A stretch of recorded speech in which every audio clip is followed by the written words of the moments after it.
वज़ीर आज़म शहबाज शरीफ की एक बार फिर भारत को मुज़ाकरात की पेशकश। कहा, नेशनल सिक्योरिटी एडवाइजर की मुलाकात के लिए पाकिस्तान तैयार है। पानी के मसले पर भारत से बैठकर बात करेंगे। पाकिस्तान ने भारत के 3 ही 4 राफेल तैयारे गिराए। सीनियर सहाफियों से गैर रस्मी गुफ्तगू में कहा, 10 मई को भारत से 1971 की जंग का बदला ले लिया। भारतीय हमले से कब ही जवाबी हमले का फैसला कर चुके थे। FBR में इस्लाहात से मुतालिक आला सतही इजलास से खिताब में कहा, मुस्बत मुआशी अशारिये हुकूमती पॉलिसियों की कामयाबी का सबूत।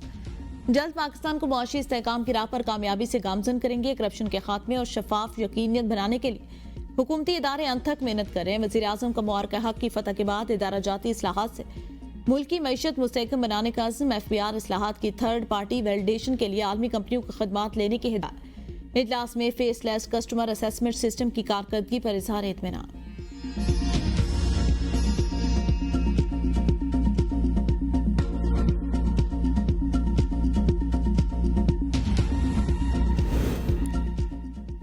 बिलावल भुट्टो जरदारी की सरबराही में वफ्द की सलामती कौंसिल अरकान से मुलाकात। मुंतखब नुमाइंदों से मुलाकात। साबिक वजीर खारजा ने डेनमार्क, यूनान, पानामा, सोमालिया, अलजायर, गयाना, जापान, जनूबी कोरिया, सेरालेवन और स्लोवेनिया के नुमाइंदों के सामने पाकिस्तानी मौकफ रखा। बिलावल भुट्टो जरदारी ने बेबुनियाद भारतीय इल्जामात को अक़वाम मुत्तहिदा की सलामती कौंसिल के मुंतखब अरकान के सामने दलाइल के साथ मुस्तरद किया।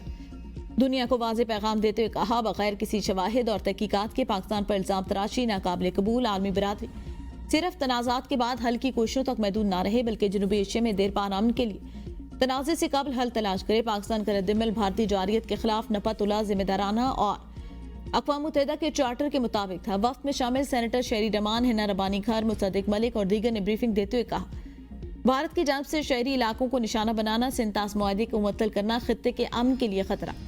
सिंतास मुआहदे की मुअत्तली से पाकिस्तान में पानी की किल्लत, ग़िज़ाई बहरान और माहौलियाती तबाही जन्म ले सकती है। अक़वाम मुत्तहिदा की सलामती कौंसिल के मुंतखब अरकान ने पाकिस्तान की सिफारती काविशों को सराहा।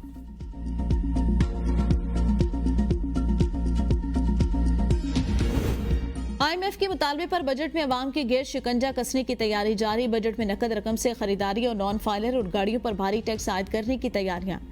नॉन फाइलर के लिए जौमिया 50,000 से ज़ायद रकम निकलवाने पर इजाफी टैक्स की तजवीज़। विद होल्डिंग टैक्स 0.6% से बढ़ाकर 1.2% करने की सिफारिश। नकद पेट्रोल खरीदने पर ₹3 फी लीटर इजाफी चार्ज की तजवीज़। मैन्युफैक्चरर दरामद कुनिंदगान नकद फरोख्त पर 2% इजाफी टैक्स वसूल। दुकानदारों पर नकद टैक्स पर भी इजाफी टैक्स आयद करने की तजवीज़।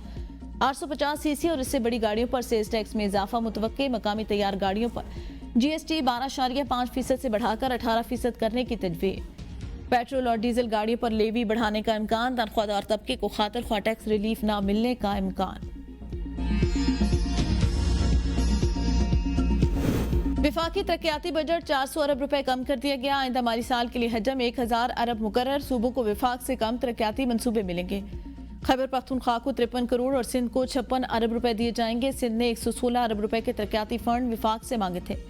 विफाकी हुकूमत ने सिंध को 86 अरब रुपए देने की हामी भरी थी। इंजमाम शुदा अजला के लिए 70 अरब, आज़ाद जम्मू कश्मीर और गिलगित बल्तिस्तान के लिए 82 अरब, फेडरल एजुकेशन और प्रोविंशियल ट्रेनिंग के लिए 19 अरब, डिफेंस डिवीजन के लिए 11 अरब मख्तस, हायर एजुकेशन कमीशन के लिए 42 अरब रुपए तरक्याती फंड्स के लिए मख्तस करने की तजवीज़। रेलवे डिवीजन को 24 अरब रुपए, प्लानिंग डेवलपमेंट को 12 अरब दिए जाएंगे। वजारत दाखिला को 10 अरब 90 करोड़, वजारत इत्तलात को 4 अरब 33 करोड़ मिलेंगे। आइंदा माली साल विफाकी तरक्याती बजट 400 अरब रुपए से कम करने की तजवीज़। इब्तदाई तौर पर विफाकी तरक्याती बजट 1400 अरब मुख्तस किया गया।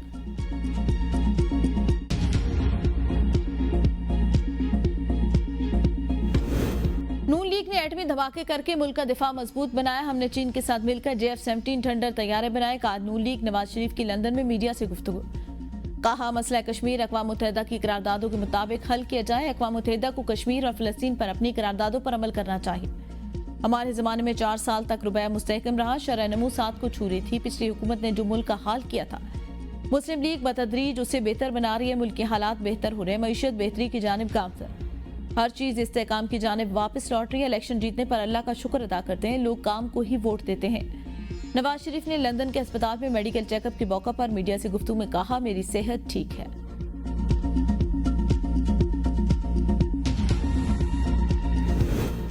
बानी पीटीआई का चौथी मरतबा पोलीग्राफ टेस्ट करवाने से इनकार। लाहौर पुलिस की तफ्तीशी टीम अडयाला जेल से वापस। लाहौर पुलिस की तफ्तीशी team deputy superintendent of police Asif Javed की सरबराही में अडयाला जेल पहुंची थी। तफ्तीशी टीम बानी पीटीआई का 9 मई के केसेस में पॉलीग्राफ टेस्ट करने आई थी। लाहौर पुलिस ने पहले भी 3 मरतबा बानी पीटीआई का पॉलीग्राफ, फोटोग्रामेटिक और वॉइस मैचिंग टेस्ट करने आ चुकी। तफ्तीशी टीम ने बानी पीटीआई के खिलाफ लाहौर में दर्ज 9 मई के 11 मुकदमात के हवाले से तफ्तीश करना थी।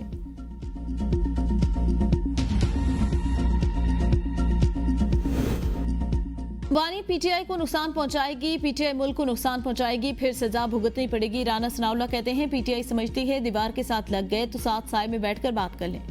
मुल्क को आगे ले जाने के लिए पीटीआई को हुकूमत का साथ देना चाहिए। पीटीआई ने जब हमारा इलेक्शन चुराया हम तब भी उनके साथ बात करने को तैयार थे। पीटीआई की तहरीक नहीं चल पाएगी। सियासत में इख्तलाफात होते हैं, परेशानी की कोई बात नहीं। सदर आसिफ जरदारी ज़ीरक सियासतदान। इत्तेहादी हुकूमत में गिले शिकवे होते हैं लेकिन इत्तफाक राय से आगे बढ़ा जाता है। गिले शिकवे जमहूरियत का हुस्न है। गुफ्तगू से मसाइल हल किए जाते हैं। बहुत सी बातें दिल रखने के लिए की जा रही हैं।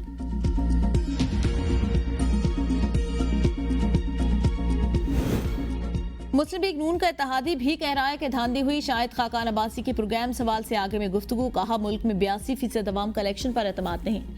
इंतखाबात के हवाले से लोगों में मायूसी। मुल्क में इस वक्त जो कुछ हो रहा है उसकी जिम्मेदारी नवाज शरीफ पर आएगी। ये रवैया सिर्फ नून लीग का नहीं, पीटीआई ने भी अपने दौर में ये सब कुछ किया। हम भारत से जंग जीत गए तो क्या आइन पामाल होना कोई मसला नहीं? ये हमारे मुल्क की बदकिस्मती है कि हम आइन तोड़ना बुरा नहीं मानते। मुल्क में सियासी इंतशार की जिम्मेदार तमाम सियासी पार्टियां हैं। अवाम मौजूदा हालात में इलेक्शन को मुल्क की मसाइल का हल नहीं समझते। हुकूमत और अपोजिशन को साथ बैठना चाहिए। अपोजिशन को मौजूदा हालात में सड़कों पर आने से कुछ हासिल नहीं होगा।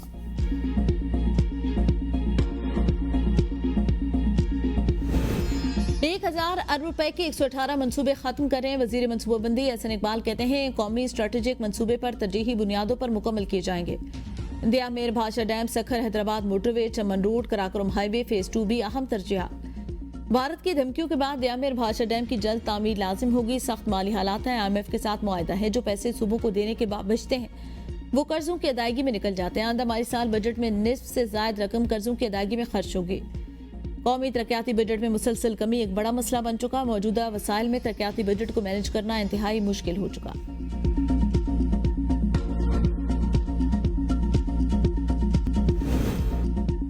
कराची पे दर पे जल्जलों से लर्ज उठा। 24 घंटों के दौरान 7 बार जल्जले के जोरदार झटके। लोग कलमा तैयबा का विर्द करते हुए घरों और दफातर से बाहर निकल आए। गुज़िश्ता रोज शाम 5 बजे पहला जल्जला आया। रात को मुसलसल 2 शदीद जल्जले के झटके महसूस किए गए।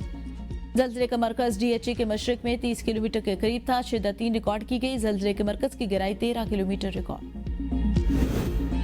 भारत की सिफारती महाज पर एक और बड़ी नाकामी। मोदी को G7 इजलास में शिरकत की दावत न मिली। भारत कनाडा में होने वाली G7 कॉन्फ्रेंस में शिरकत से महरूम।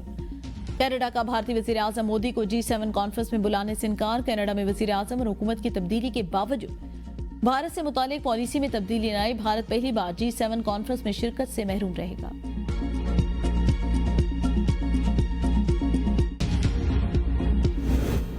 ट्रंप ने मोदी का मेड इन इंडिया ख्वाब चकनाचूर कर दिया। एप्पल के बाद टेस्ला ने भी भारत में मैन्युफैक्चरिंग प्लांट लगाने का इरादा तर्क कर दिया। टेस्ला का सिर्फ शोरूम खोलने में दिलचस्पी कैसा? ट्रंप ने अमेरिका फर्स्ट पॉलिसी के तहत एलॉन मस्क को भारत में सरमायाकारी से रोक दिया। भारतीय वजीर HD कुमारा स्वामी ने तस्लीम किया टेस्ला अपना पैदावारी प्लांट भारत में नहीं लगा रही। मारिन ने टेस्ला के इस फैसले को भारत के लिए बड़ा धचका करार दिया। एलॉन मस्क पहले ही भारत के जो है वो बुलंद इम्पोर्ट ड्यूटीज को रुकावट करार दे चुके हैं।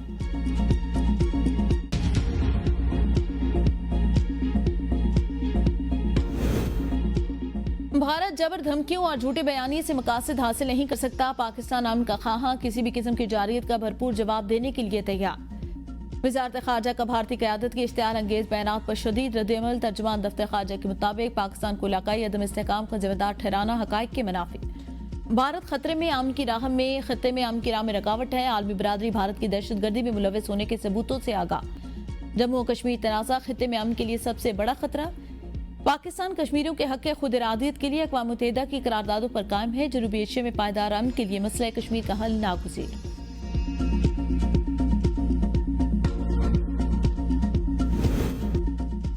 वज़ीर आज़म ने ईद उल अज़हा पर 4 दिन की सरकारी तातीलात की मंजूरी दे दी। काबीना डिवीजन ने ईद की तातीलात का बाज़ाब्ता नोटिफिकेशन जारी कर दिया। ईद उल अज़हा की तातीलात 6, 7, 8 और 9 जून 2025 को होंगे। जुमा से पीर तक सरकारी दफातर बंद रहेंगे। तातीलात का इतलाक 5 और 6 रोज़ा वर्किंग हफ्ते वाले तमाम दफातर पर होगा। पंजाब हुकूमत ने भी ईद उल अज़हा की तातीलात का ऐलान कर दिया। सूबे भर में 6 जून से 9 जून तक दफातर और तालीमी इदारे बंद रहेंगे।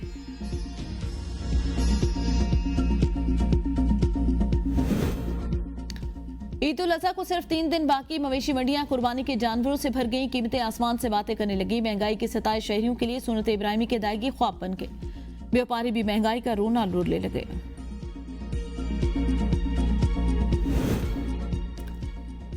वादी लीपा के पहाड़ों ने एक और बार फिर बर्फ की चादर ओढ़ ली। चिलास में बाबूसर टॉप पर भी वक्फे से बारिश और बर्फबारी, सर्दी की शिद्दत में नुमाया इजाफा।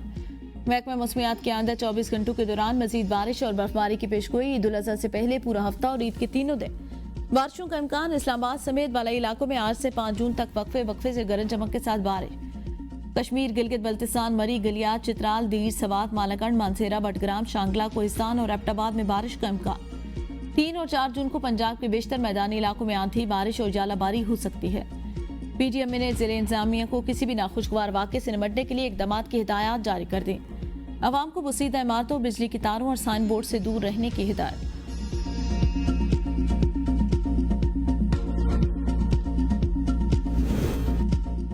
सिंध असेंबली में बड़ी बैठक। अरकान असेंबली में जो है वो सीईओ के इलेक्ट्रिक के आमने सामने है। इसको चीफ को अदम शिरकत पर शो का नोटिस जारी।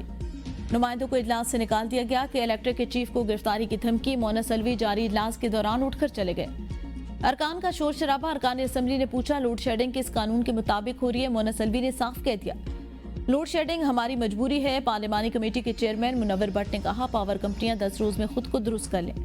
रुकन असेंबली मोहम्मद फारूक ने कहा, जमात इस्लामी अपनी डिस्ट्रीब्यूशन कंपनी लाने पर गौर कर रही है।